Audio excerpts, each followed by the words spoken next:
안녕하십니까. 저는 김경재라고 합니다.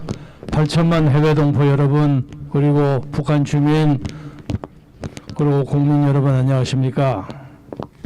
방금 박찬종 의원께서 말씀하신 것처럼 지금 저 옆에 계시는 문아무개 대통령은 대통령으로서의 정신적, 정치적 지도력을 거의 상실했다고 보아집니다.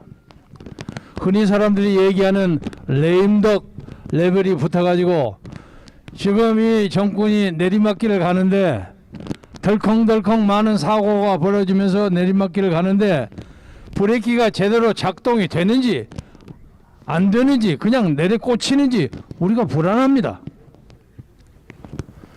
여러분이 잘 아시는 피터 드러커라는 사람이 21세기를 불확실성의 시대라고 얘기했습니다. 근데 이 불확실성의 시대에는 이것을 잘 관리하는 경영자가 있어야 합니다. 매니저가 있어야 된다. 나라가 경영이 되려면 최고 경영자가 대통령입니다. 근데 대통령이 확실한 주관과 방법론을 가지고 있지 않으면 그 회사가 망합니다. 나라도 망하는 겁니다. 요새 코로나 문제에 대해서 방금 박 의원께서 말씀하셨듯이 코로나의 근본적이고 당초적인 원인 제공이 문재인 대통령입니다. 그 문제에 대해서 한 번도 국민에게 진지하게 사과하지 않았습니다. 오히려 코로나가 창궐해가지고 이것이 정치적으로 유리하냐 불리하냐 하는 것을 따지는 것처럼 보입니다. 그래서 사람들이 이 코로나를 문재인 코로나라고도 부릅니다. 심지어 어떤 사람은 문재인 이코로는 곧 코로나다고까지 얘기하는 사람입니다. 그리고 코로나 때문에 문재인 대통령은 즐기고 있다고까지 얘기를 합니다. 우리는 그렇게까지 과한 말을 하지 않겠습니다만은 적어도 문 대통령이 그 직위에 계시는 동안에는 코로나 문제에 대해서 진정하게 역사와 국민 앞에서 진지한 자세로 임해주기를 바라는 겁니다.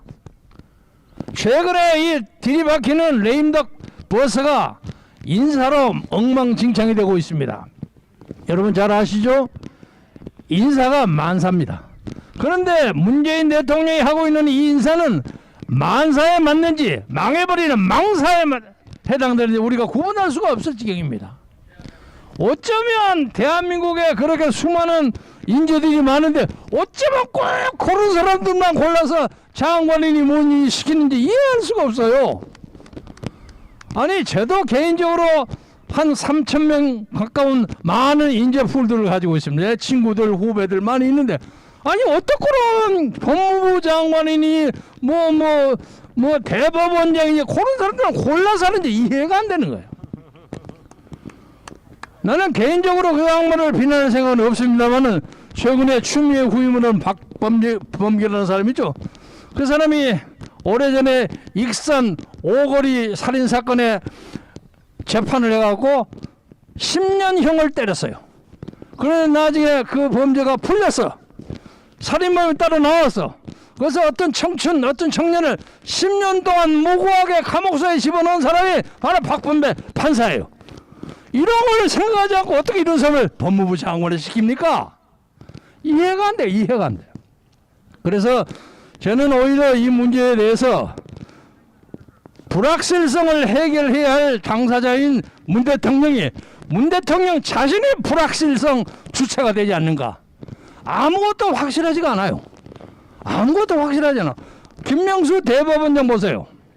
옛날 그 양반이 맨 처음 들어올 때는 아주 코스프레를 하려고 했는데 어쩐지 무슨 전차 타고 뭐 배낭 메고 착 도보로 걸어 들어왔어요. 야, 저 양반 대단하구나. 조금 있다 보니까 자기 대법원장 그 관사를 4억 몇천만 들고 고치더라고요. 하루아침에 바꿔요. 어째 그런 사람이 대법원장을 하고 있습니까? 이 나라의 모든 자리 중에서 대통령을 빼고 가장 중요한 것에 이 나라의 헌법과 이 나라의 헌법의 권위를 지키는 대법원장이 가장 중요한 직책이에요. 이 직책을 가진 사람이 거짓말 판을 치고 있는 거예요. 오늘 신문 보니까 거짓말의 명수, 소신의 현수 하는 재미있는 제목으로 어느 신문 주필이 그렇게 붙었더라고요. 이런 사람이 앉아서 대법원장을 하고 있으니까 이 나라가 제대로 되겠습니까? 이런 사람을 문재인 대통령이 임명하지 않았냐 이거예요. 임명자가 책임을 져야 하는 거예요. 제가 엊그제 어디에서도 그 얘기 했습니다마는 진중권 교수라고 저는 별로 친하지는 않습니다. 상당히 진보적이고 말 잘하는 사람이 있어요. 그 사람이 언어의 달인이야. 말을 잘 만들어. 김명수 대변인을 가지고 공공거리, 예를 들면 청와대 앞에서 그냥 대변을 하는 것과 마찬가지로 짓거리를 했다고 주장했더라고요. 그래서 제가 보고 앙천대소를 했어요. 아, 이 사람 참 말솜씨가 대단하구나. 그런데 제가 그걸 느끼면서 아니 그 정도가 아니야. 요새 대한민국의 반려동물로 왔다 갔다 하는 강아지를 개들이 어떻게 감히 여기 와서 대변을 합니까? 용변을 합니까? 어림없이 눈치 보고 도망가지. 이거 전혀 모르는 저 시골에 형편없는 말을 함부로 해서 미안합니다만 물정 모르는 똥개 나와서 할지 몰라. 그러잖아요? 그하고 귀싸대기 맞고 채우고 도망갈 거예요.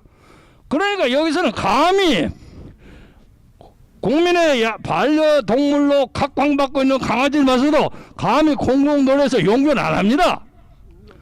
이렇게 대법원장이 전 국민의 조롱이 되고 있는데 아무도 이 문제에 대해서 책임도 안 지고 대법원장 그런 문제에 대해서 대통령이 어이 대법원장 이게 좀 문제가 되니까 자네 물러나가야 되겠네. 이런 말 한마디를 못하는 것이 이 나라의 대통령이에요. 그래서 우리는 3월 1일에 여러 가지 방법이 없어서 전 국민적인 의사를 모아서 지금은 공개할 수 없지만은 전 국민의 의사를 모아서 대한민국을 이끄는 우리 조상들과 전 세계에 문재인은 안 된다 하는 것을 증언하려고 합니다. 동포 여러분, 지난 8월 15일 날 그 장대비 쏟아지는 광화문 광장을 가득 태웠던 여러분의 그 의지가 이번 3월 1일 여러 가지 불리한 역경 속에서 다시 한번 발현되기를 바랍니다. 저는 8월 15일 날 대모 광장 집회 대회장에 대해서 81일 동안 까모스에 갔다 왔습니다. 국립호텔에 가서 공짜로 밥 먹고 왔습니다. 근데 그거 들어가서 보니까 제가 과장이 아니올시라 거기에 있는 수용자들, 죄인들, 그리고 있는 거기에 구치소 직원들, 많은 사람들이 그렇게 하나같이 저를 격려하고 응원하더라고요. 그래서 세상이 바꿔졌구나 하는 걸 실감했습니다. 여러분, 그 세상이 바꿔지니까 힘내고 지금 새벽 직전에 캄캄한 어둠처럼 보입니다. 아무 희망이 없는 것처럼 보이지만 반드시 우리가 이긴다는 확신을 가지고 저희들이 앞장서 갈 테니까 여러분 열심히 밀어주고 후원해 주시길 바랍니다. 대단히 감사합니다.